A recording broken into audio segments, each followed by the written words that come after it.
La fédération est impliquée depuis quelques années sur la préservation des habitats de la petite faune de plaine et on a pris une option depuis 3 ans avec la fédération régionale et les projets d'éco-contribution à la préservation des chaumes de céréales. Face à la réglementation agricole sur la conservation des chaumes et la mise en place de couverts d'interculture, on a rencontré pas mal d'agriculteurs au sein des GIC ou de secteurs à projet pour mettre en place ces couverts. Donc on a 2 couverts, un qui est semé à la volée avant la moissonneuse et un autre qui est semé à la sortie de l'été, au mois de septembre. Pareil à travers les chaumes, soit en semi-direct, soit en semi à la volée. Ce qui fait qu'on retrouve des habitats qui sont favorables à la petite faune de plaine. Serge Boutonnet, président de la CCA de Poucharamé. J'ai trouvé ce projet intéressant pour plusieurs raisons. Une, c'est conserver le couvert végétal, qui est favorable, comme on avait dit, au petit gibier, à la biodiversité.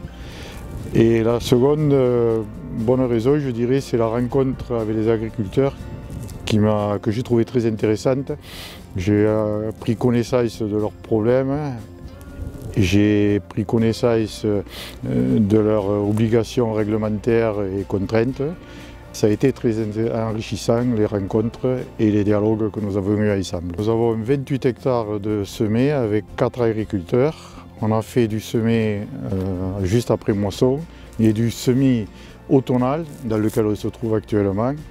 Et on a essayé de partager les deux, une partie aussi en réserve et une partie en non-réserve. Alors 2021, c'est une année qui a été assez exceptionnelle pour les cailles, on a trouvé beaucoup de cailles. 2022, un peu moins parce qu'il y a eu la sécheresse et donc elles sont parties. Ensuite, on a croisé pas mal de gibier tels que lièvres, faisans, perdreaux, même du grand gibier comme les chevreuils aussi qui s'y remisent.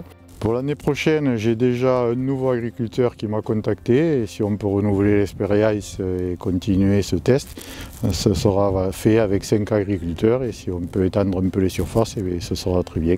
Au bilan de l'année 2022, on a plus d'une vingtaine d'agriculteurs qui ont signé la convention avec la Fédération des chasseurs pour plus de 160 hectares qui sont répartis à travers le département, partant de Revel jusque, je dirais, au niveau du Fousseret, Rieux et ainsi de suite.